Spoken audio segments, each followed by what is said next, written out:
നമ്മൾ +1 +2 NIOS ബയോളജിയാണ് നമ്മൾ എടുക്കുന്നത്.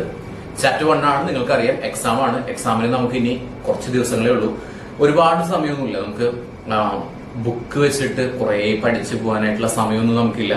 നമുക്ക് എല്ലാ ചാപ്റ്ററിന്റെയും ഇമ്പോർട്ടന്റ് ആയിട്ട് ഇതുവരെ എക്സാമിന് ചോദിച്ചിട്ടുള്ള ചോദ്യങ്ങൾ ഏതൊക്കെയാണ്, എന്തൊക്കെ കാര്യങ്ങളാണ് നിങ്ങൾ ഫോക്കസ് ചെയ്ത് പഠിക്കേണ്ടത് എന്നുള്ളതൊക്കെയാണ് ഞാൻ ഈ ഒരു ക്ലാസ്സിൽ പറയുന്നത്. എല്ലാ ചാപ്റ്റേഴ്സും നമ്മൾ കവർ ചെയ്യുന്നുണ്ട്. ഓക്കെ, അപ്പൊ നിങ്ങൾ ആദ്യം ചെയ്യേണ്ടത് ചാനൽ കാണുന്ന വീഡിയോ കാണുന്ന സമയത്ത് ചാനൽ സബ്സ്ക്രൈബ് ചെയ്യാം. വീഡിയോ ഇഷ്ടപ്പെട്ടെങ്കിൽ ലൈക്ക് ചെയ്യുക, അല്ലെങ്കിൽ ഡിസ്ലൈക്ക് ചെയ്യുക. എനിക്ക് അറിയാൻ പറ്റും ഞാൻ എടുക്കുന്ന ക്ലാസ്സുകൾ നിങ്ങൾക്ക് ഇഷ്ടമാവുന്നുണ്ടോ ഇല്ലയോ എന്നുള്ളത് എനിക്ക് മനസ്സിലാക്കാൻ പറ്റും.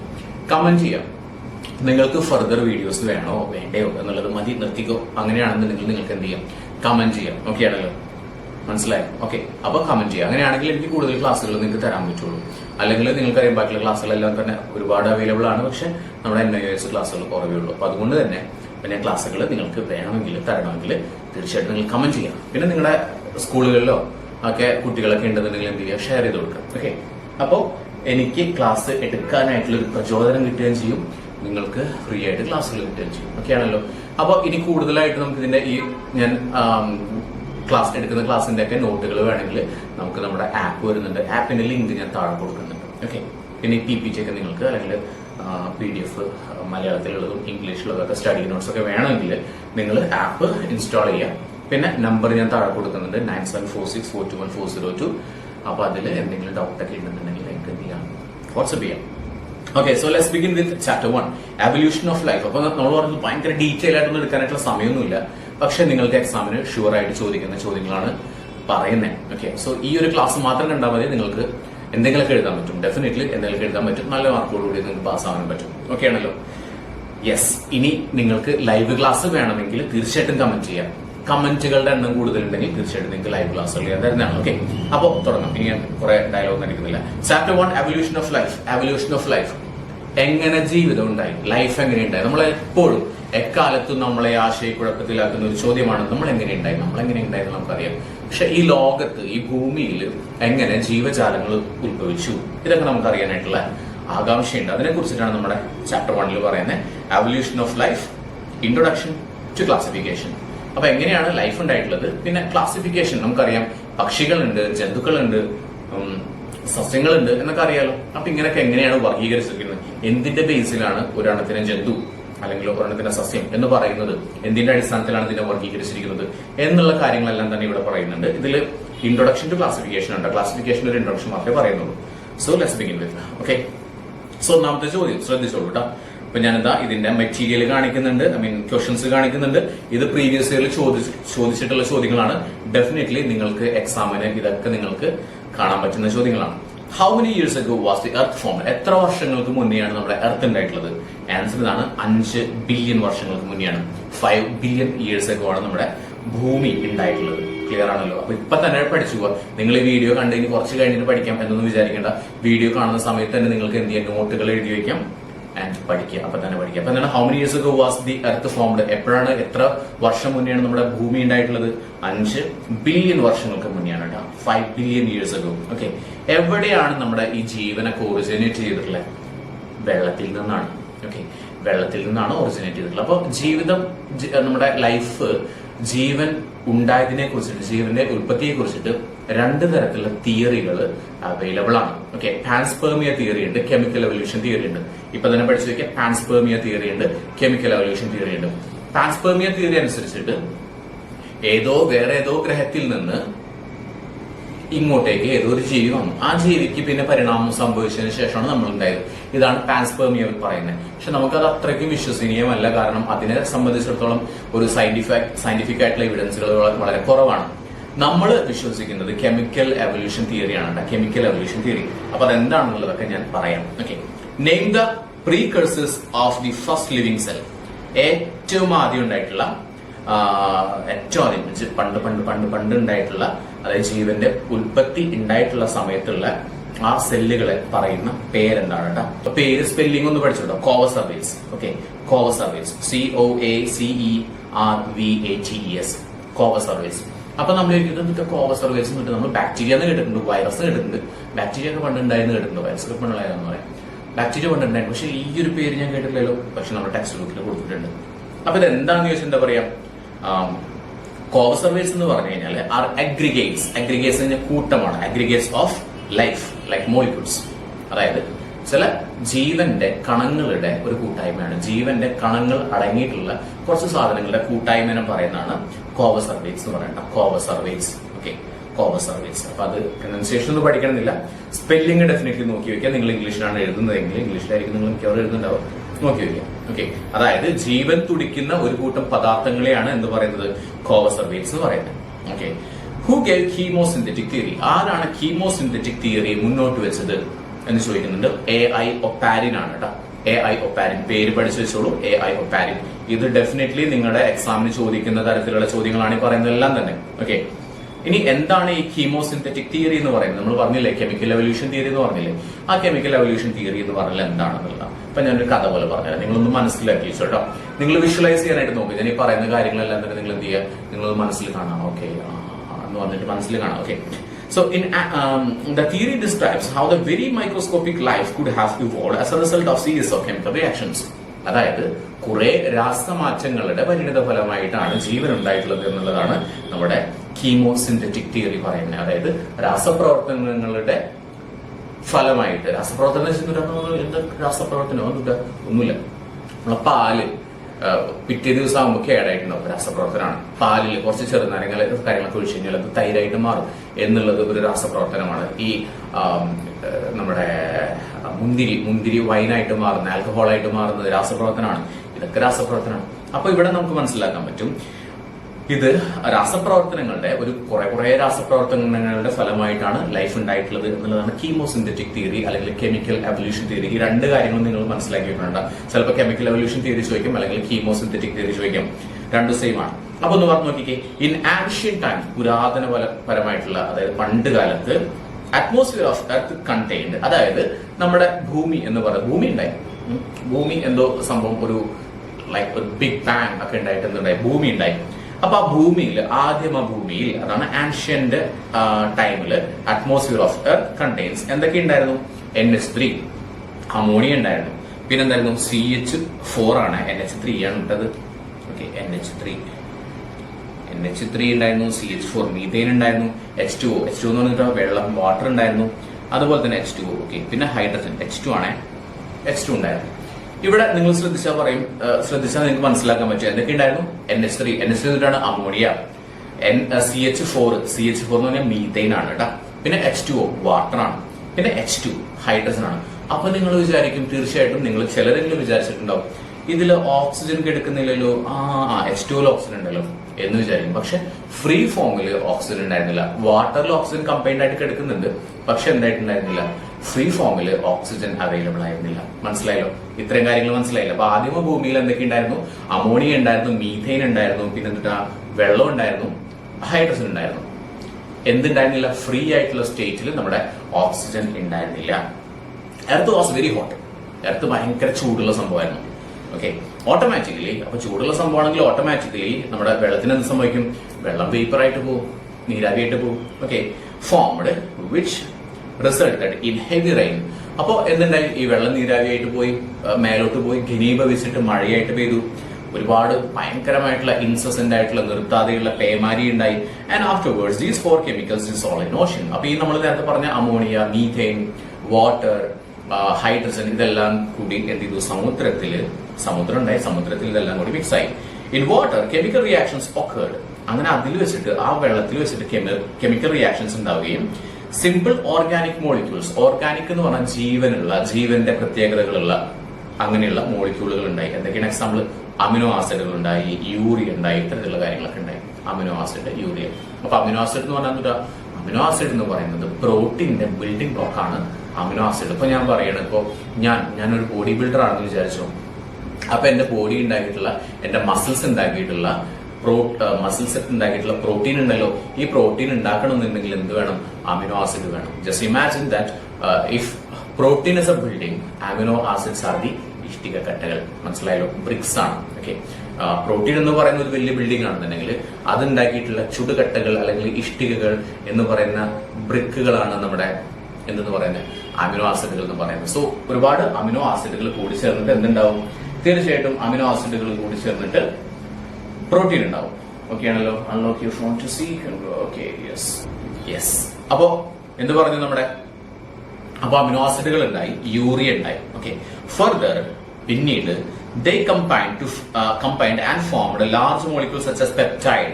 പിന്നെ അതിനേക്കാൾ വലിയ മോളിക്യൂളുകൾ ഉണ്ടായി. എന്നിട്ടാണ് വലിയ മോളിക്യൂളുകൾ എന്ന് പറയുന്ന പെപ്റ്റൈഡുകൾ ഉണ്ടായി, ഷുഗർ ഉണ്ടായി, ഓക്കെ, എക്സെട്ര. ഫൈനലി അവസാനം മൾട്ടി മോളിക്യൂൾസ്, നമ്മൾ നേരത്തെ പറഞ്ഞില്ലേ കോസർവേറ്റ്സ്, അതായത് biomolecules form. They had the ability to move. ഇതിന്റെ പ്രത്യേകത നമ്മുടെ ഒരു വെള്ളത്തുള്ളികൾ പോലെയുള്ള ജലകണികകൾ പോലെ സംഭവമാണ്.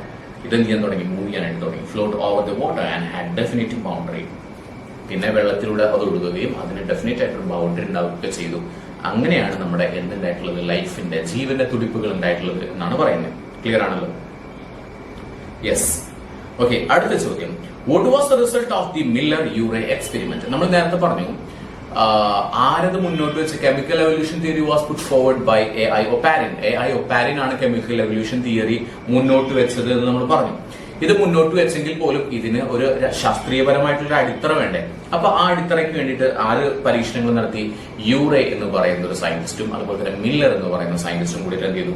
എക്സ്പെരിമെന്റ് നടത്തി. Okay, what was the result? അങ്ങനെ എക്സ്പെരിമെന്റ് നടത്തിയതിന്റെ ഫലമായിട്ട് എന്തൊക്കെ കിട്ടി? അവർക്ക് കിട്ടിയത് അമിനോ ആസിഡുകളാണ്. അപ്പൊ എന്താണ് ആ ഒരു എക്സ്പെരിമെന്റ് എന്നുള്ളത് ഞാൻ പറയാം, ഒന്ന് ഞാൻ കാണിച്ചു തരാം. ഓക്കെ, നോക്കിക്കോളൂ. അതായത് നമ്മൾ നേരത്തെ പറഞ്ഞു ആദിമ ഭൂമിയിൽ എന്തുണ്ടായിരുന്നു? വെള്ളം, മഴയൊക്കെ പെയ്തിട്ട് വെള്ളം ഉണ്ടായിരുന്നു. അവൾ നേരത്തെ പറഞ്ഞ പോലെ തന്നെ മീഥെയിൻ ഉണ്ടായിരുന്നു, അമോണിയ ഉണ്ടായിരുന്നു, അങ്ങനെ കുറച്ച് കാര്യങ്ങളൊക്കെ ഉണ്ടായിരുന്നില്ലേ? എന്നിട്ട് അതിൽ നിന്ന് കുറച്ച് മോളിക്യൂളുകളൊക്കെ ഉണ്ടായില്ലേ? അപ്പൊ ഇങ്ങനെയാണെന്നാണ് നമ്മുടെ എ.ഐ. ഒപാരിൻ പറഞ്ഞ കെമിക്കൽ എവല്യൂഷൻ തിയറി. അപ്പോൾ രണ്ട് സയന്റിസ്റ്റുകൾ, മില്ലർ എന്ന് പറയുന്ന സയന്റിസ്റ്റും അതുപോലെ തന്നെ യൂറേ എന്ന് പറയുന്ന സയന്റിസ്റ്റും, ഇവര് രണ്ടുപേരും കൂടിയിട്ട് എന്ത് ചെയ്തു? ഒരു പരീക്ഷണം നടത്തി. പരീക്ഷണം നടത്താനായിട്ട് ഒരു ബോൾ, ലൈക്ക് ഒരു ഗ്ലാസിന്റെ ഒരു കണ്ടെയ്നർ, ആ കണ്ടെയ്നറിൽ എന്ത് ചെയ്തു? കുറെ ഗ്യാസുകളൊക്കെ നിറച്ചു വെച്ചു. അതായത് ആദിമ ഭൂമിയിൽ ഉണ്ടായിരുന്ന ഗ്യാസുകളായിട്ടുള്ള അമോണിയ, മീഥെയിൻ, ഹൈഡ്രജൻ, പിന്നെ വാട്ടർ വേപ്പർ, ഇതൊക്കെ കൊടുത്തിട്ട് എന്ത് ചെയ്തു? ഒരു അന്തരീക്ഷം പോലെ ഉണ്ടാക്കിയെടുത്തു. ഓക്കെ, എക്സ്പെരിമെന്റൽ സെറ്റപ്പിൽ. പിന്നെ അവിടെ പണ്ട് ഇടിമിന്നലൊക്കെ ഉണ്ടായിരുന്നു, മഴയും ഇടിമിന്നലൊക്കെ ഉണ്ടായിരുന്നു. ആ ഇടിമിന്നലായിരുന്നു അവിടുത്തെ ഊർജ്ജ സ്രോതസ്. പക്ഷെ ഇവിടെ നമുക്ക് ഇടിമിന്നൽ ഉണ്ടാക്കാൻ പറ്റാത്തതുകൊണ്ട് ഇവരെന്ത് ചെയ്തു? യൂറേ മില്ലർ എന്ത് ചെയ്തു? അവര് നമ്മുടെ ഇലക്ട്രിസിറ്റി ഉപയോഗിച്ചിട്ട് അവിടെ എനർജി കൊടുത്തു. അങ്ങനെയാണ് പരീക്ഷണങ്ങൾ നടത്തിയത്. അവസാനം എന്ത് സെഡിമെന്റ് ചെയ്തു? നമ്മുടെ അമിനോ ആസിഡുകൾ അവർക്ക് കിട്ടി. ഓക്കെ, ഇതായിരുന്നു അവരുടെ പരീക്ഷണങ്ങളുടെ. മൈക്കിന് എന്തോ ഇഷ്യൂ ഉണ്ടായിരുന്നു, അത് ഞാൻ റെക്ടിഫൈ ചെയ്യാം, ക്ലിയർ ചെയ്യാട്ടെ. അപ്പൊ തൽക്കാലം ഒന്ന് ശ്രദ്ധിക്കണേ, ഒന്ന് നോക്കൂട്ടാ. എന്തോ മൈക്ക് എന്തോ ഇഷ്യൂ ഡാമേജ് ആയി തോന്നുന്നു. മൈക്ക് നമുക്ക് മേടിക്കാം, നോ പ്രോബ്ലം. ഓക്കെ, അപ്പൊ നോക്കിക്കേ, വാട്ട് ഈസ് ഓർഗാനിക് എവല്യൂഷൻ? ഇനി ഓർഗാനിക് എവല്യൂഷൻ എന്താണ്? All living things on earth are here as a result of descends. ഈ ഭൂമിയിൽ ഇന്ന് കാണുന്ന എല്ലാ ജീവജാലങ്ങളും പെട്ടെന്നൊരു ദിവസം ഉണ്ടായിരുന്നല്ല, ഇവർക്ക് പൂർവികരുണ്ട്. ആ പൂർവികരിൽ നിന്ന് മാറ്റങ്ങളൊക്കെ സംഭവിച്ചിട്ടാണ് ഇന്ന് ഈ നിലയിലുള്ള നമ്മളായിട്ട് നിൽക്കുന്നത്. Okay, with modification from A common ancestor. എല്ലാവരുടെയും കോമൺ ആൻസിസ്റ്റർ ആണ്. ഓക്കെ, ഇപ്പൊ നമ്മൾ കേട്ടിട്ടുണ്ടാവും കുരങ്ങന്മാരിൽ നിന്നാണ് നമ്മൾ ഉണ്ടായിട്ടുള്ളത്. അപ്പൊ നമ്മൾ വിചാരിക്കും നമ്മൾ കുരങ്ങന്മാരിൽ നിന്നാണ്. അപ്പൊ പണ്ടൊക്കെ നമ്മൾ വിചാരിക്കുന്നത്, എന്നോടൊരു കുട്ടി ചെറിയൊരു കുട്ടി ചോദിച്ചിട്ടുണ്ട്, സാറിന്റെ അച്ഛന്റെ ഒക്കെ കുരങ്ങനല്ലേ എന്ന് ചോദിച്ചിട്ടുണ്ട്. അതെന്നെ കണ്ടിട്ടാന്ന് അറിഞ്ഞില്ല. പക്ഷെ ഇതെന്താ സംഭവം എന്ന് വെച്ച് കഴിഞ്ഞാല് കുട്ടികളുടെ വിചാരം അച്ഛന്റെ അച്ഛൻ കുരങ്ങനായിരുന്നു, പിന്നെ അവിടെ ഇങ്ങനെ മാറ്റങ്ങളൊക്കെ സംഭവിച്ചു എന്നുള്ളതാണ് വിചാരം. പക്ഷെ അങ്ങനെയല്ല. പറയുന്നതാണ് ഒരു കോമൺ ആൻസിസ്റ്റർ, ഇതിൽ നിന്നാണ് കുരങ്ങനും മനുഷ്യനും ഇതൊക്കെ ഉണ്ടായിട്ടുള്ളത് ഒരു കോമൺ ആൻസിസ്റ്ററി എന്നാണ് നമ്മുടെ തിയറി. ഓക്കെ, നമ്മൾ പഠിക്കുന്ന രീതി വെച്ചിട്ട് അങ്ങനെയാണ്. So changes in the genetic makeup of species in a population as a result in responding to എൻവയോൺമെന്റൽ changes in organic evolution is organic evolution. അതായത് തീർച്ചയായിട്ടും പുതിയതായിട്ടൊരു ജീവി പെട്ടെന്നുണ്ടായിരുന്നല്ല, ഉണ്ടാവണമെങ്കിൽ തീർച്ചയായിട്ടും ഡിസെന്റുകൾ ഉണ്ടാവും, അതായത് ആൻസിസ്റ്റേഴ്സ് ഉണ്ടാവണം, പൂർവികരുണ്ടാവണം. ആ പൂർവികരിൽ നിന്ന് മാറ്റങ്ങളൊക്കെ സംഭവിച്ചിട്ടാണ് ഇന്ന് ഈ നിലയിലുള്ള ജീവജാലങ്ങൾ ഉണ്ടായിട്ടുള്ളത് എന്നുള്ളതാണ് ഓർഗാനിക് എവല്യൂഷൻ എന്ന് പറയുന്നത്. Okay, name one fossil animal which forms a connecting link between reptiles and ales or birds. Okay, അതായത് ഒരു ഫോസിൽ ആനിമൽസ് നമുക്ക് ഫോസിലുകൾ എന്നിട്ടാ പണ്ട് ജീവിച്ചിരുന്ന ജീവജാലങ്ങളെല്ലാം തന്നെ മണ്ണിനടിയിൽ പെട്ടുപോയിട്ട് അവരുടെ അവശിഷ്ടങ്ങളൊക്കെ കിട്ടില്ലേ? എല്ലുകളും പല്ലുകളും മുടികളും എല്ലാം തോലുകളൊക്കെ ആയിട്ട് കിട്ടില്ലേ? ഇതിനെ പറയുന്നതാണ് ഫോസിലുകൾ എന്ന് പറയുന്നത്.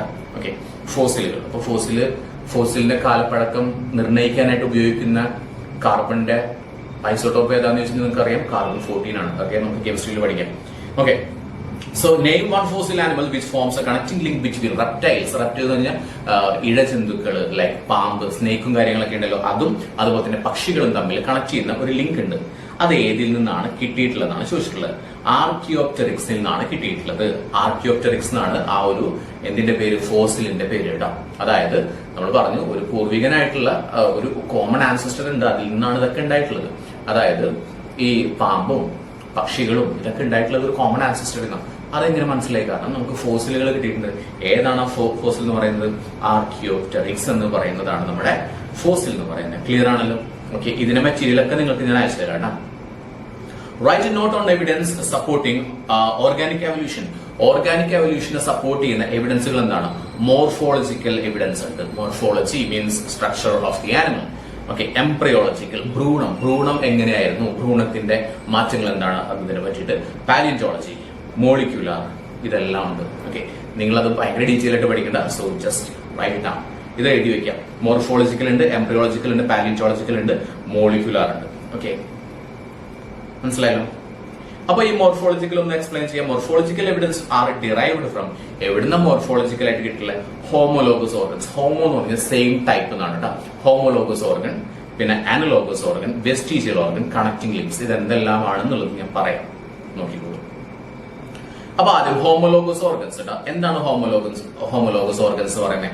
Homologous organs are those organs which are similar in structure in and origin but perform different functions. അതായത് സ്ട്രക്ചറും കാര്യങ്ങളൊക്കെ സിമിലർ ആണ്, ഡിഫറെന്റ് ആയിട്ടുള്ള ഫംഗ്ഷൻ ആണ്. ഫോർ എക്സാമ്പിൾ, പക്ഷികൾക്ക് ചിറകുണ്ട്, ചിറകിന്റെ അസ്ഥികൂടവും കാര്യങ്ങളൊക്കെ നോക്കിക്കഴിഞ്ഞാൽ ഓക്കെ ചിറകാണ്. മീനിങ് എടുത്ത് നോക്കി കഴിഞ്ഞാൽ ഫിൻ ഉണ്ട്, ലൈക്ക് എന്താ ചെതുമ്പല് പോലത്തെ ഫിന്നുകളില് അതുണ്ട്. അങ്ങനെ ചില ജീവികൾ എടുത്തു കഴിഞ്ഞാൽ ആ സ്ട്രക്ചറുകളൊക്കെ സെയിം ആണ്, പക്ഷെ അതായത് എല്ലും കാര്യങ്ങളൊക്കെ സെയിം ആണ്, പക്ഷെ ഇത് ഉപയോഗിക്കുന്നതിന്റെ ഫംഗ്ഷൻ വ്യത്യാസമുണ്ട്. ലൈക്ക് പക്ഷികൾ പറക്കാനാണ് ഉപയോഗിക്കുന്നത്, മറ്റു ചില ജീവികൾ എന്തിനാ വേറെ കാര്യത്തിനാണ്, ലൈക്ക് നീന്താനൊക്കെയാണ് ഉപയോഗിക്കുന്നത്. സോ അതാണ് ഹോമോലോഗസ് ഓർഗൻസ്. സിംപ്ലി ഇത്രയേ ഉള്ളൂ. Homologous organs are those organs which are similar in structure. Structure same ആണ്, പക്ഷെ എന്ത് വ്യത്യാസമുണ്ട്? ഫംഗ്ഷൻ വ്യത്യാസമുണ്ട്, അത്രയേ ഉള്ളൂ. ഇപ്പൊ ഫോർ എക്സാമ്പിൾ നോക്കിയേ, ഹ്യൂമൻ, മനുഷ്യന്മാർക്ക് ഹാൻഡ് ഉണ്ട് ഫോർ ലിഫ്റ്റിംഗ് തിങ്സ്, ആൻഡ് ബേർഡ്സിന് എന്തുണ്ട്? വിങ്സ് ഉണ്ട്. രണ്ടിന്റെ structure same, but it has different functions. Okay, ഇനി അനലോഗസ് ഓർഗൻസ് പറഞ്ഞാൽ ഫംഗ്ഷൻസ് സെയിം ആണ്, പക്ഷെ ഡിഫറെന്റ് ആയിട്ടുള്ള സ്ട്രക്ചറാണ്. അതായത് എന്തിനു വേണ്ടിയിട്ടാണ് ഉപയോഗിക്കുന്നത് അത് സെയിം ആണ്, പക്ഷെ ഇതിന്റെ സ്ട്രക്ചർ വ്യത്യാസമുണ്ട്. മനസ്സിലായല്ലോ? Wings of birds, wings of insects, അതായത് പക്ഷികളുടെ ചിറകുകളും ഈ ചെറിയ ചെറിയ ചിത്രശലഭങ്ങളുടെ ചിറകുകളൊക്കെ എന്താ പറയാ, അതൊക്കെ സെയിം. ദ ഫംഗ്ഷൻ ഈസ് പറക്കലാണ് ഫംഗ്ഷൻ, പക്ഷെ അവരുടെ ഈ സ്ട്രക്ചർ എടുത്ത് നോക്കിക്കഴിഞ്ഞാൽ എല്ലും തോലൊക്കെ പക്ഷികൾക്ക് ഉണ്ടാവും, പക്ഷെ ഇവർക്ക് എല്ലും തോലുകളൊക്കെ കാണാൻ പറ്റുമോ? തോലുണ്ടാവും. എല്ല് കാണാൻ പറ്റും? തോലുണ്ടാവില്ല. പക്ഷെ ഡിഫറെന്റ് ആണല്ലോ, അത്രേ ഉള്ളൂ. Okay, yes. Then vestigial organs. Non functional organs are called vestigial organs. പ്രത്യേകിച്ച് ഒരു ഉപകാരമില്ല, അങ്ങനത്തെ ഓർഗൻസിനെ പറയുന്നതാണ് വെസ്റ്റീജിയൽ ഓർഗൻസ് കേട്ടോ. ഓക്കെ, അതായത് പ്രവർത്തനരഹിതമായിട്ട്, പ്രവർത്തിക്കാണ്ട് ഇപ്പോഴും മനുഷ്യന്റെ ശരീരത്തിൽ പോലും കാണപ്പെടുന്നുണ്ട്. ഉദാഹരണം അപ്പൻഡിക്സ്, നിങ്ങൾ കേട്ടിട്ടുണ്ടല്ലോ. അപ്പൻഡിക്സ് എന്ന് പറഞ്ഞിട്ടുള്ള, അപ്പൻഡിക്സ് എന്ന് പറഞ്ഞാൽ നമ്മുടെ ശരീരത്തിൽ നമുക്കറിയാം ഡൈജസ്റ്റീവ് സിസ്റ്റം എടുത്തിട്ട്. അപ്പൊ എന്താണ് സിസ്റ്റം എന്ന് പറഞ്ഞുതരാം.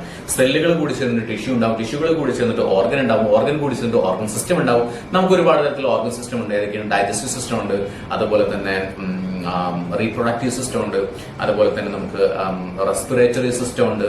ഓക്കെ, അതുപോലെ തന്നെ സർക്കുലേറ്ററി സിസ്റ്റം ഉണ്ട്. ഇതുപോലെ തന്നെ ഒരുപാട് സിസ്റ്റങ്ങളുണ്ട്. ഇപ്പൊ ഡൈജസ്റ്റീവ് സിസ്റ്റം എന്ന് പറയുന്നത് ഡൈജഷൻ സ്റ്റാർട്ട് ചെയ്യുന്ന മൗത്തിൽ നിന്നാണ്. Mouth, oesophagus, stomach, small intestine, large intestine, rectum, anus, ഇങ്ങനെയാണ് വരുന്നത്. ഈ ലാർജ് ഇൻറ്റസ്റ്റൈൻ സ്റ്റാർട്ട് ചെയ്യുന്ന ഭാഗത്ത് അപ്പൻഡിക്സ് എന്ന് പറഞ്ഞൊരു ഭാഗമുണ്ട്. നമുക്ക് കേട്ടിട്ടുണ്ടായിരിക്കും അപ്പൻഡിക്സിന്റെ ഓപ്പറേഷൻ കഴിഞ്ഞു എന്നൊക്കെ പറഞ്ഞില്ലേ. ഈ അപ്പൻഡിക്സ് എന്ന് പറഞ്ഞാൽ ഈ ലാർജ് ഇൻറ്റസ്റ്റൈനിൽ നിന്നുള്ള വേസ്റ്റുകളെല്ലാം തന്നെ അവിടെ കുടുങ്ങിക്കിടന്നിട്ടാണ് നമ്മൾ എന്തുണ്ടാവുന്നത്?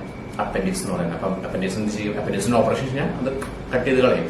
എന്തിനാണ് അപ്പൻഡിക്സ്? പ്രത്യേകിച്ച് ഒരു ഉപയോഗം ഇല്ല എന്നുള്ളതാണ് കേട്ടോ. അതായത് പണ്ടുണ്ടായിരുന്ന ആൻഷ്യന്റ് ആയിട്ടുള്ള ആളുകൾ ഭയങ്കരമായിട്ടുള്ള ആക്റ്റീവ് ആയിട്ടുള്ള സാധനമായിരുന്നു, പക്ഷെ ഇപ്പോഴും മനുഷ്യന്റെ ശരീരത്തിൽ കാണപ്പെടുന്നുണ്ട്. But it doesn't have any use. പ്രത്യേകിച്ച് അതിന് ഉപയോഗമൊന്നുമില്ല. മനസ്സിലായല്ലോ? പ്രവർത്തനരഹിതമായിട്ട് ഇപ്പോഴും കാണുന്നുണ്ട്, വർക്ക് ചെയ്യണില്ല, സാധനമുണ്ട്. മനസ്സിലായല്ലോ? അപ്പൊ അപ്പൻഡിക്സ് മനസ്സിലായല്ലോ? അപ്പൊ നിങ്ങൾക്ക് മനസ്സിലായി ഇവര് തമ്മിൽ എന്തോ ഒരു കണക്റ്റിംഗ് ലിങ്ക് ഉണ്ട്. എല്ലാ ജീവികളും നോക്കുന്ന സമയത്ത് എന്തോ കണക്റ്റിംഗ് ലിങ്ക് ഉണ്ട്. അപ്പൊ നോക്കി, കണക്റ്റിംഗ് ലിങ്ക് എന്ന് പറഞ്ഞിട്ട് the animals or plants which poses characters of 2 different groups of organisms are known as connecting links. Archaeopteryx was a connecting link between birds and reptiles. നമ്മൾ നേരത്തെ പറഞ്ഞല്ലോ. ഇതേപോലെ തന്നെ കുറെ ജീവികളൊക്കെ തമ്മിൽ എന്തുണ്ട്? ഒരു കണക്റ്റിംഗ് ലിങ്ക് ഉണ്ട്. ഇവർ തമ്മിൽ എന്തൊക്കെ ബന്ധങ്ങളുണ്ട് എന്നുള്ള ഒരു ചിന്ത ഉണ്ടാക്കുന്ന കുറച്ച് കാര്യങ്ങളുണ്ട്. Those are known as connecting links. Okay. ഇനി എംബ്രിയോളജിക്കൽ എന്തുട്ടാ? Early stages of all development are similar in all animals. അതായത് മുന്നത്തെ ഭാഗം ഉണ്ടല്ലോ, അതായത് ജനിക്കുന്ന സമയത്തിന് ഭ്രൂണമായിരിക്കുന്ന അവസ്ഥയുണ്ടല്ലോ, ഈ ഭ്രൂണാവസ്ഥയിൽ മിക്കവാറും എല്ലാ ജീവികളും ഏകദേശം സിമിലർ ആയിട്ടാണ് കാണപ്പെടുന്നത്. Those 3 stages are morula, blastula, gastrula. അതായത് 3 സ്റ്റേജുകളാണ് ഉള്ളത്, ഡെവലപ്മെന്റൽ സ്റ്റേജുകളാണ്. മോറുല എന്ന് പറയുന്നത് നമ്മൾ പറഞ്ഞിട്ടുണ്ടായിരുന്നു, ഇപ്പൊ മനുഷ്യന്മാരുടെ കാര്യം എടുക്കുന്ന സമയത്ത് എഗ്ഗും അതുപോലെ തന്നെ അതായത് ഓവവും അതുപോലെ തന്നെ സ്പേമും കൂടി ചേർന്നിട്ട് എന്തുണ്ടാവും, നമ്മുടെ സൈഗോട്ട് ഉണ്ടാവും. Zygote is the first human cell. മനുഷ്യന്മാരിലെ ഏറ്റവും ആദ്യത്തെ സെല്ലിനാണ് സൈഗോട്ട് എന്ന് പറയുന്നത്. ആ സൈഗോട്ടിന് പിന്നെ കുറെ ചേഞ്ചസ് ഒക്കെ സംഭവിച്ചിട്ട് മോറുല ഉണ്ടാവും, ബ്ലാസ്റ്റുല ഉണ്ടാവും, ഗ്യാസ്റ്റുല ഉണ്ടാവും. ഇതേപോലെ തന്നെയാണ് ഒരുപാട് ജീവികൾ അങ്ങനെയുണ്ട് എന്നാണ് പറയുന്നത്. The embryos of all vertebrates are similar in shape and structure.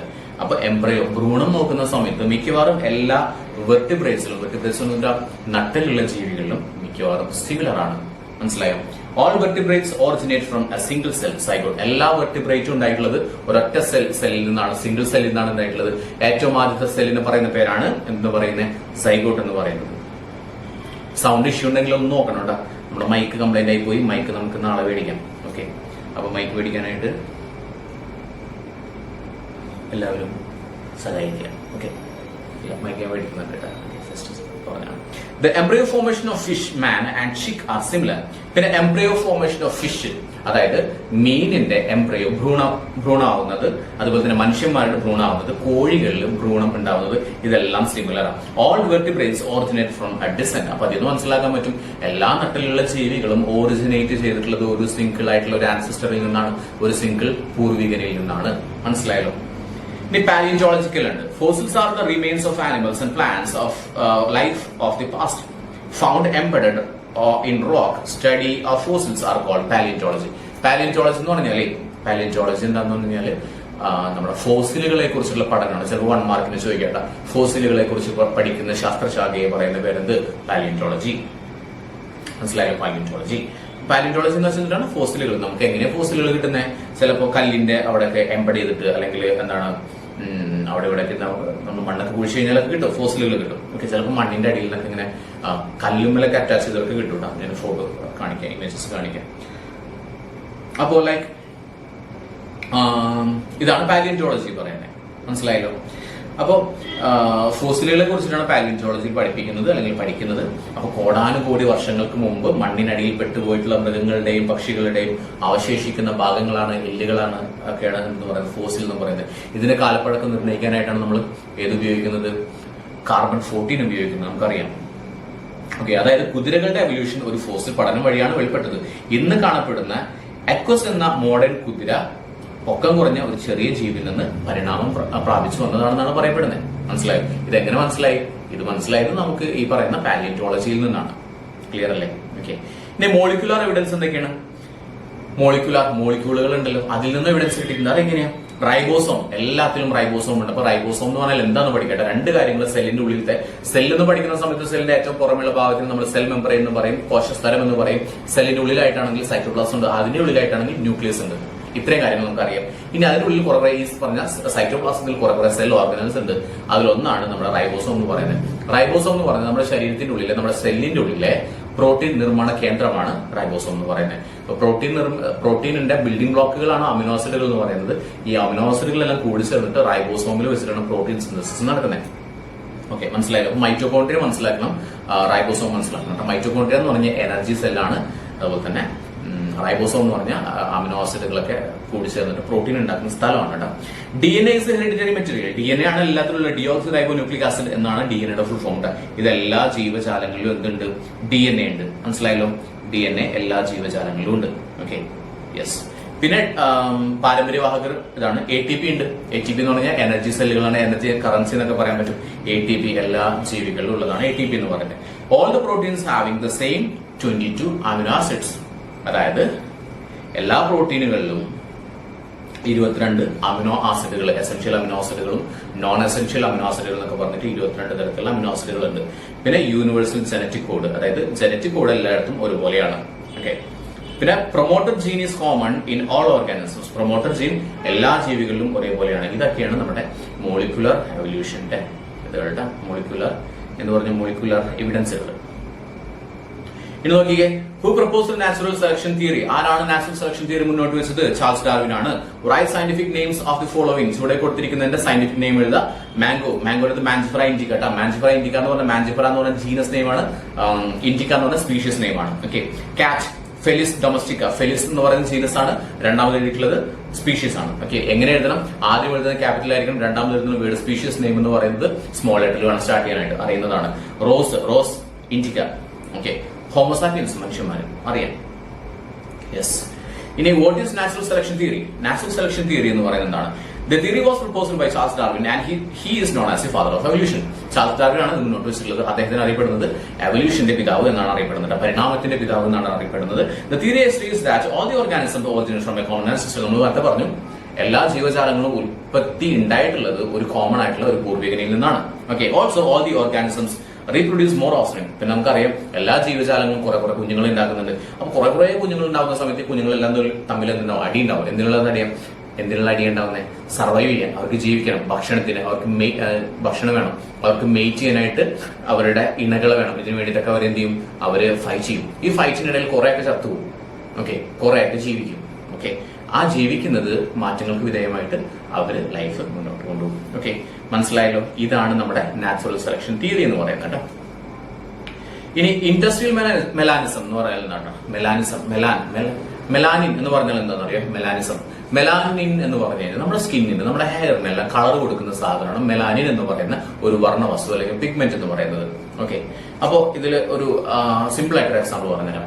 അതായത് ഇൻഡസ്ട്രിയൽ റവല്യൂഷൻ ഉണ്ടായ സമയത്ത് നമുക്ക് ഒരുപാട് പുക, പൊടി പടലങ്ങളെല്ലാം തന്നെ നമ്മുടെ അറ്റ്മോസ്ഫിയറിലുണ്ട്. അപ്പോൾ പണ്ട് ഉണ്ടായിരുന്ന വെള്ള ചിത്രശലഭങ്ങൾ വെള്ള ഉണ്ടായില്ല, വെള്ള കണ്ടില്ല, കുഞ്ഞു ചിത്രശലഭങ്ങൾ വെള്ള ഉണ്ടായിരുന്നു. ഈ വെള്ള നല്ല സ്മൂത്ത് ആയിട്ട് എല്ലാ സ്ഥലത്തൊക്കെ ഉണ്ടായിരുന്നതാണ്. പക്ഷെ ഇൻഡസ്ട്രിയൽ റവല്യൂഷൻ വന്ന സമയത്ത് എന്തുണ്ടായി? എല്ലാ സ്ഥലവും ബ്രൗൺ കളേഴ്സ് ആയി മാറി. ഈ വെള്ള ചിത്രശലഭത്തിന് എല്ലാ ജീവികളും കണ്ടുപിടിക്കാൻ തുടങ്ങി, അറ്റാക്ക് ചെയ്യാനായിട്ട് തുടങ്ങി. അങ്ങനെ ആ വെള്ള ചിത്രശലഭങ്ങൾ ഇല്ലാതെ ഇപ്പൊ കൂടുതൽ വെള്ളം നിങ്ങൾ കണ്ടിട്ടുണ്ടോ? ഇപ്പൊ കാണാൻ സാധ്യതയില്ല, കാരണം വെള്ളം ഇപ്പൊ വളരെ കുറവാണ്. ഇപ്പൊ എന്ത് മാത്രമേ ഉണ്ടാവുള്ളൂ? ഗ്രേ കളറിലുള്ള ചിത്രശലഭം മാത്രമേ ഉണ്ടാവൂ. ഇതാണ് നമ്മുടെ ഇൻഡസ്ട്രിയൽ മെലാനിസം എന്ന് പറയുന്നത് കേട്ടോ. ഓക്കെ. സ്പീഷിയേഷൻ എന്താണ് ചോദിച്ചിട്ടുണ്ട്? പുതിയ ജീവജാലങ്ങൾ ഉണ്ടാവുന്നതിന് പറയുന്നതാണ് സ്പീഷിയേഷൻ എന്ന് പറയുന്നത് കേട്ടോ. മനസ്സിലായല്ലോ? അപ്പൊ അവിടെ ഞാൻ രണ്ടിന്റെ ഡിഫറൻസ് കൊടുത്തിട്ടുണ്ട്, അത് ഒന്ന് പഠിക്കണം. Okay. Who proposed binomial nomenclature? Bi എന്ന് പറഞ്ഞാൽ രണ്ട് എന്നാണ് അർത്ഥം. എന്താണ് ബൈനോമിയൽ നോമൻക്ലേച്ചർ എന്ന് പറഞ്ഞാൽ? രണ്ട് പേരുകളുള്ള ഒരു പേര് കൊടുക്കുന്ന പരിപാടി. ആരാണ് മുന്നോട്ട് വെച്ചത്? കാർലീനിയസ് ആണ് മുന്നോട്ട് വെച്ചിട്ടുള്ളത്. അതെന്താ സംഭവം? നമ്മൾ പറഞ്ഞില്ല, മനുഷ്യന്മാരുടെ സയന്റിഫിക് നെയിമാണ് Homo sapiens. Homo is the name of the genus name. പിന്നെ sapiens, that is specific epithet or species. ഇതിനെ പറയുന്നതാണ് നമ്മൾ പറഞ്ഞില്ലേ, Mangifera indica. Mangifera is a genus and indica is a species. ഇത് മുന്നോട്ട് വെച്ചത് കാർലീനിയസ് ആണ് കേട്ടോ. Okay. Who suggested 5 kingdom classification? Which are they? ആരാണ് 5 കിങ്ഡം ക്ലാസിഫിക്കേഷൻ മുന്നോട്ട് വെച്ചത്? ആർച്ച് വിറ്റേക്കർ ആണ്. ഓക്കെ. ഏതൊക്കെയായിരുന്നു? മുനീറ എന്നുള്ള പേരാണ് നമ്മുടെ ഇതിന്റെ പേരാണ്, 5 കിങ്ഡത്തിന്റെ പേരാണ്. Muneera, Protista, funky, Plantae, Animalia. Okay. അതായത് ഇത് പഠിക്കാനായിട്ട് നിങ്ങൾക്ക് പറഞ്ഞുതരാം. ഓക്കെ. മുനീറ എന്ന് കേട്ടിട്ടുണ്ടല്ലോ. മുനീറ നിങ്ങളുടെ കൂട്ടത്തിൽ നിങ്ങളുടെ ഫ്രണ്ട്സ് ഒക്കെ ഉണ്ടാവില്ല മുനീറ. അപ്പൊ നിങ്ങൾ ഇങ്ങനെ ആലോചിച്ചാൽ മതി. മുനീറ പൊറോട്ട വാങ്ങി, പൊറോട്ടയിൽ മുഴുവൻ ഫംഗസ് ആയിരുന്നു. അപ്പൊ ആ ഫംഗസ് ഉള്ളതുകൊണ്ട് അതിനെന്ത് ചെയ്തു? പ്ലാന്റ്സിനും ആനിമൽസിനും കൊടുത്തു എന്ന് മനസ്സിലാക്കി വെക്കാൻ മതി. പഠിക്കാൻ വേണ്ടിയിട്ടാണ് മുനീറ പൊറോട്ട വാങ്ങി. പൊറോട്ട എന്നുള്ളത് ഇവിടെ പ്രൊട്ടിസ്റ്റ എന്നാണ് ഉദ്ദേശിക്കേണ്ട. അതിനറിയാൻ എന്തായിരുന്നു? ഫംഗസ് ആയിരുന്നു. അതുകൊണ്ട് എന്ത് ചെയ്തു? പ്ലാന്റ്സിനും ആനിമൽസിനും ഇട്ട് കൊടുത്തു. മനസ്സിലായോ? അതായത് Muneera, Protista, funky, Plantae, Animalia. ഇത്രയാണ് നമ്മുടെ 5 കിങ്ഡം ക്ലാസിഫിക്കേഷൻ വരുന്നത്. അപ്പൊ നിങ്ങൾ പഠിച്ചു വെക്കാനായിട്ട് ഒരു ടിപ്പ് പറഞ്ഞാൽ, നിങ്ങൾക്ക് വേറെ ടിപ്പുകൾക്ക് ഓർമ്മ വരുന്നുണ്ടെങ്കിൽ അത് വെച്ചിട്ടും പഠിക്കാം. Name the prominent organisms on earth at first. ഏറ്റവും ആദ്യം ഉണ്ടായിരുന്ന, ഏറ്റവും കൂടുതലായിട്ടുണ്ടായിരുന്ന ജീവജാലങ്ങളാണ് ബാക്ടീരിയ എന്ന് പറയുന്നത്. Name the taxonomic categories in the correct sequence. ഇത് ഇമ്പോർട്ടന്റ് ആയിട്ട് ചോദിക്കുന്നതാണ്. കറക്റ്റ് ഓർഡറിൽ എഴുതാനായിട്ട്. കിങ്ഡം ആണ് ഏറ്റവും വലുത്, then phylum, class, order, family, genus, species. നമ്മൾ പേര് പറയുന്ന സമയത്ത് നോമൻക്ലേച്ചറിൽ നമ്മുടെ മെയിൻലി ജീനസും സ്പീഷീസും മാത്രമേ പറയാറ്. പക്ഷെ ഇതിന്റെ അറ്റം കിടക്കുന്ന എവിടെയാണ്? Kingdom, phylum, class, order, family, genus, species. എന്തെങ്കിലുമൊക്കെ ഐഡിയാസ് വെച്ചിട്ട് നിങ്ങൾ പഠിച്ചു വെച്ചോളൂ കേട്ടോ. ഇനി വൈറസ് എന്താണെന്ന് ചോദിച്ചിട്ടുണ്ട്. വൈറസ് എന്ന് പറഞ്ഞാൽ ഇപ്പൊ ഇവിടെ വൈറസ് ഉണ്ട്, അവിടെ നിങ്ങൾ ചുറ്റും എല്ലാ സ്ഥലത്തും വൈറസ് ഉണ്ടാവും. പക്ഷെ അവിടെ ഇരിക്കുന്ന സമയത്ത് അതിന് എന്തില്ല? ലൈഫില്ല. അതിന് എപ്പോഴാണ് ലൈഫ് ഉണ്ടാവുന്നത്? അത് നമ്മുടെ ശരീരത്തിൽ കയറിയിട്ട് നമ്മുടെ ജനറ്റിക് മെറ്റീരിയൽ ഉപയോഗിച്ചിട്ടാണ് അതിന് ലൈഫ് വരുന്നത്. മനസ്സിലായോ? ഒരു നോൺ ലിവിങ് സർഫസിൽ ഇരിക്കുന്ന ഒരു വൈറസിന് എന്തില്ല, ലൈഫില്ല. അപ്പൊ ശരിക്കും വൈറസിന് ജീവനുണ്ടോ എന്ന് ചോദിച്ചാൽ ജീവനുണ്ടെന്നും പറയുന്നില്ല എന്ന് പറയാം. കാരണം ഇത് ജീവനില്ലാത്ത ഒരു ശരീരത്തിലാണ് ഇരിക്കുന്നതെങ്കിൽ അതിന് ജീവനില്ല. പക്ഷെ അത് നമ്മുടെ ശരീരത്തിൽ കടന്നു കഴിഞ്ഞാൽ നമ്മുടെ ശരീരത്തിന്റെ ജനറ്റിക് മെക്കാനിസം ഉപയോഗിച്ചിട്ട് അത് ഡെവലപ്പ് ചെയ്യും, എന്ത് ചെയ്യും, വളരും. ഓക്കെ, അപ്പോഴാണ് അതിന് ലൈഫ് ഉണ്ടാവുന്നത് കേട്ടോ. ഒന്നുകിൽ DNA അല്ലെങ്കിൽ RNA മാത്രമേ ഉണ്ടാവുള്ളൂ കേട്ടോ. മനുഷ്യന്മാരിൽ DNA ഉണ്ട്, RNA ഉണ്ട്. മറ്റു ജീവികളിലൊക്കെ DNA RNA ഉണ്ട്. പക്ഷെ നമ്മുടെ വൈറസിലാണെങ്കിൽ ഒന്നുകിൽ DNA അല്ലെങ്കിൽ RNA, ഇതിൽ ഏതെങ്കിലും മാത്രമേ ഉണ്ടാവുള്ളൂ കേട്ടോ. മനസ്സിലായോ? ഓക്കെ. പിന്നെ explain the criteria on which the 5 kingdom classification is based. എന്തിന്റെ ബേസിലാണ് നമ്മൾ ഈ 5 കിൻഡം ക്ലാസിഫിക്കേഷൻ? എന്താ 5 കിൻഡം ക്ലാസിഫിക്കേഷൻ എന്ന് പറഞ്ഞാൽ മോനിയറ പൊറോട്ട നിന്നു ഫംഗസ് ആയിരുന്നു, പ്ലാന്റ്സിനും ആനിമൽസിനും ഇട്ട് കൊടുത്തില്ലേ? അതായത് മോനിയറ, പ്രോട്ടിസ്റ്റ, ഫംഗസ്, അനിമാലിയ, പ്ലാന്റ് എന്ന് പറഞ്ഞില്ലേ? ഇത് എങ്ങനെയാ വന്നിട്ടുള്ളത്? മോഡ് ഓഫ് ന്യൂട്രീഷൻ, ഏത് തരത്തിലുള്ള ന്യൂട്രീഷൻ ആണ്? കുറെ തരത്തിലുള്ള ന്യൂട്രീഷൻ ഉണ്ട്, അതൊക്കെ നമുക്ക് പറയാം. ഇത് ജസ്റ്റ് ഇൻട്രൊഡക്ഷൻ മാത്രമേ ഉള്ളൂ. മോഡ് ഓഫ് ന്യൂട്രീഷൻ, ഏത് തരത്തിലുള്ള ന്യൂട്രീഷനാണ് ചെയ്യുന്നത്, അതുപോലെ ഏത് തരത്തിലുള്ള ഭക്ഷണം കഴിക്കുന്നത്, യൂണിസെല്ലുലാർ ആണോ, ഒരൊറ്റ സെല്ലാണോ, അത് മൾട്ടി സെല്ലുലാർ ആണോ, ഒരുപാട് സെല്ലുകൾ ഉണ്ടോ, ഇനി നമ്മുടെ വെൽ ഡിഫൈൻഡ് ന്യൂക്ലിയസ് ഉണ്ടോ, അതോ ന്യൂക്ലിയസ് ഒന്നും പ്രോപ്പർ ആയിട്ടില്ലേ, നല്ല അടിപൊളി ന്യൂക്ലിയസും കാര്യങ്ങളൊക്കെ ഉണ്ടെങ്കിൽ നമ്മൾ യൂകാരിയോട്ട് എന്ന് പറയും, അതൊന്നും ഇല്ലാന്ന് നമ്മൾ പ്രോകാരിയോട്ട് എന്ന് പറയും. ഈ കാര്യങ്ങളൊക്കെ നമ്മൾ പഠിക്കുന്നുണ്ട്. ഓക്കെ, ഈ 3 കാര്യങ്ങൾ നോക്കാം. Mode of nutrition, unicellular or multi cellular, presence or absence of well defined nucleus. ഇനി explain how did Miller and Urey proved chemosynthetic theory. നമ്മൾ പറഞ്ഞു AI ഒപ്പാരിൻ ആണ് നമ്മൾ കെമിക്കൽ എവല്യൂഷൻ തിയറി മുന്നോട്ട് വെച്ചത്. ആൻഡ് അതിന് പ്രൂഫ് കൊടുക്കാൻ നിന്ന ആളുകളായിരുന്നു ആരൊക്കെ? നമ്മുടെ ആരൊക്കെയായിരുന്നു? നമ്മുടെ യൂറേയും മില്ലറും. അപ്പൊ അവരുടെ എങ്ങനെയാണ് അവർ പ്രൂവ് ചെയ്തതെന്നാണ് ചോദിച്ചിട്ടുള്ളത്. They created the ancient earth atmosphere with the CH4, NS3, H2O and S2. എന്ത് ചെയ്തു? നമ്മൾ പറഞ്ഞില്ലേ, ഒരു പാത്രം, ഒരു ഗ്ലാസിന്റെ ഒരു പാത്രം, ഒരു അക്വേറിയം പോലത്തെ ഫുള്ളി കവേർഡ് ആയിട്ടുള്ള ഒരു പാത്രം. ആ പാത്രത്തിൽ അവർ എന്ത് ചെയ്തു? മീഥെയിൻ, അതായത് ammonia, methane, CH4, ammonia, NS3, പിന്നെ water, H2O, water and hydrogen, ഇതെല്ലാം തന്നെ എടുത്തു. അതിനുശേഷം അതിൽ ഇലക്ട്രിക് ഡിസ്ചാർജ് കൊടുത്തു. എന്തിനു പറയാം ഇലക്ട്രിക് ഡിസ്ചാർജ് കൊടുത്ത? ഇടിമിന്നൽ ഉണ്ടാക്കാനായിട്ടുള്ള ശേഷി അവർക്ക് ഇല്ലാത്തത് കൊണ്ട് അവർ ഇലക്ട്രിക് ഡിസ്ചാർജ് കൊടുത്തു. എന്നിട്ട് ഒരാഴ്ച കൊടുത്തി കാര്യങ്ങളൊക്കെ. അങ്ങനെ ഒരാഴ്ച കഴിഞ്ഞപ്പോൾ വേപ്പറുകളും കാര്യങ്ങളൊക്കെ ഉണ്ടായി, വാട്ടർ വേപ്പർ ഉണ്ടായി. അതിനുശേഷം അത് ഘനീഭവിച്ചു, തണുത്തു. ഘനീഭവിക്കുക മീൻസ് തണുക്കുക കേട്ടാ. ഓക്കെ, തണുത്തു. അങ്ങനെ ഡ്രോപ്ലെറ്റുകൾ ഉണ്ടായി. ആ ഡ്രോപ്ലെറ്റുകൾ നോക്കിയ സമയത്ത് അവർക്ക് മനസ്സിലായി അതിലെന്തുണ്ട്? അമിനോ ആസിഡുകളും യൂറിയ ഉണ്ടെന്ന് മനസ്സിലായി. ഇത് ലൈഫിന്റെ കണങ്ങളാണ് കേട്ടോ. മനസ്സിലായല്ലോ? ഇനി common viral disease in plants and animals. ജീവികൾ, അതായത് ജീവികളിലും പ്ലാന്റുകളിലുമുള്ള എന്താണ്, ജന്തുക്കളിലും പിന്നെ സസ്യങ്ങളിലുമുള്ള വൈറസുകൾ ഏതൊക്കെയാണ്? സസ്യങ്ങളിലാണെന്നുണ്ടെങ്കിൽ പൊട്ടറ്റോ റോൾ വൈറസ് ഉണ്ട്, ടൊമാറ്റോ സ്റ്റൺ വൈറസ് ഉണ്ട്, ടൊബാക്കോ മൊസൈക്ക് വൈറസ് ഉണ്ട്. ഓക്കെ ആണല്ലോ. അതിന്റെ ഹോസ്റ്റ് എന്തിനാണ് ബാധിക്കുന്നത്? പൊട്ടറ്റോനെ, ടൊമാറ്റോനെ, ടൊബാക്കോനെ. ടൊബാക്കോ എന്നിട്ട് പുകയില്ല കേട്ടോ, അറിയാലോ. മനുഷ്യന് ബാധിക്കുന്ന വൈറസ് അസുഖങ്ങളാണ് HIV, human immunodeficiency virus, pox virus, chicken pox, small pox എന്ന് പറയുന്നത്. പിന്നെ ഡെങ്കി ഫീവർ, ഡെങ്കി വൈറസ് ഉണ്ടാ, ഡെങ്കി ഫീവർ ഉണ്ടാക്കണം, മനുഷ്യന്മാരാണ് ബാധിക്കുന്നത്. And what are viroid? എന്താണ് വൈറോയിഡ് എന്ന് പറയുന്നത്? Viroids are circular RNA molecules. സർക്കുലർ ആയിട്ടുള്ള RNA മോളിക്യൂളിനെയാണ് എന്ന് പറയുന്നത് വൈറോയിഡ് എന്ന് പറയുന്നത്. It infect plants regulatory system and kill them. ഇത് പ്ലാന്റിന്റെ റെഗുലേറ്ററി സിസ്റ്റത്തിനെ ബാധിക്കുകയും ആ പ്ലാന്റിനൊക്കെ നശിപ്പിച്ചു കളയുകയും ചെയ്യുന്ന സാധനമാണെന്ന് പറയുന്നത് വൈറോയിഡ് എന്ന് പറയുന്നത്. ക്ലിയർ ആണല്ലോ? അപ്പൊ ഇത്രയാണ് നമ്മുടെ ചാപ്റ്റർ 1 ഉള്ളത്. നമ്മൾ ഒരുപാട് സമയമൊന്നും എടുത്തിട്ടില്ല, കുറഞ്ഞ സമയം കൊണ്ട് ആ ഒരു ചാപ്റ്റർ കവർ ചെയ്തിട്ടുണ്ട്. ഇമ്പോർട്ടന്റ് ആയിട്ടുള്ള ക്വസ്റ്റൻസ് എല്ലാം തന്നെ കവർ ചെയ്തിട്ടുണ്ട്. ഇനി നിങ്ങൾക്ക് എന്തെങ്കിലും ഡൗട്ടുകൾ ഉണ്ട്, അതുപോലെ തന്നെ നിങ്ങൾക്ക് ലൈവ് ക്ലാസ്സുകൾ വേണം, ടെക്സ്റ്റ് ബുക്കിലത്തെ കാര്യങ്ങളെല്ലാം നിങ്ങൾക്ക് ഡൗട്ട് ഉണ്ടെങ്കിൽ ഒന്നെങ്കിൽ നിങ്ങൾക്ക് എന്ത് ചെയ്യാം, 97464140 നമ്പറിലേക്ക് വാട്സ്ആപ്പ് ചെയ്യാം, അല്ലെങ്കിൽ നമ്മുടെ ആപ്പ് ഡൗൺലോഡ് ചെയ്യാം, കമന്റ് ചെയ്യാം, ഡൗട്ടുകൾ കമന്റ് ചെയ്യാം. ഓക്കെ, ഇഷ്ടപ്പെട്ട ലൈക്ക് ചെയ്യുക, ഇഷ്ടപ്പെട്ടില്ലെങ്കിൽ ഡിസ്ലൈക്ക് ചെയ്യാം. പിന്നെ എന്താ, നിങ്ങൾക്ക് ലൈവ് ക്ലാസ് വേണമെങ്കിൽ കമന്റ് ചെയ്യട്ടെ. കമന്റ് ചെയ്താൽ എനിക്ക് അറിയാൻ പറ്റുള്ളൂ. ഒരുപാട് പേര് ലൈക്ക് ചെയ്യുന്നുണ്ട്, ഒരുപാട് ക്ലാസ്സുകൾ കാണുന്നുണ്ട്, പക്ഷേ ഡേ ഡോണ്ട് കമന്റ്. അപ്പൊ എനിക്ക് മനസ്സിലാവില്ല എന്റെ ക്ലാസ് എങ്ങനെയുണ്ട്, ഇഷ്ടപ്പെടുന്നുണ്ടോ ഇല്ലയോ ഒന്നും മനസ്സിലാവില്ല. So do comment. Okay, so that's all. നമ്മുടെ അടുത്ത ക്ലാസ്സിൽ അടുത്ത ചാപ്റ്ററായിട്ട് പറയുന്നുണ്ട്. സോ എന്തെങ്കിലും കാര്യങ്ങളൊക്കെ നിങ്ങളുടെ സജഷൻസ് ഒക്കെ ഉണ്ടെന്നുണ്ടെങ്കിൽ ഡെഫിനറ്റ്ലി പറയാം. Okay, so thank you so much for being with me.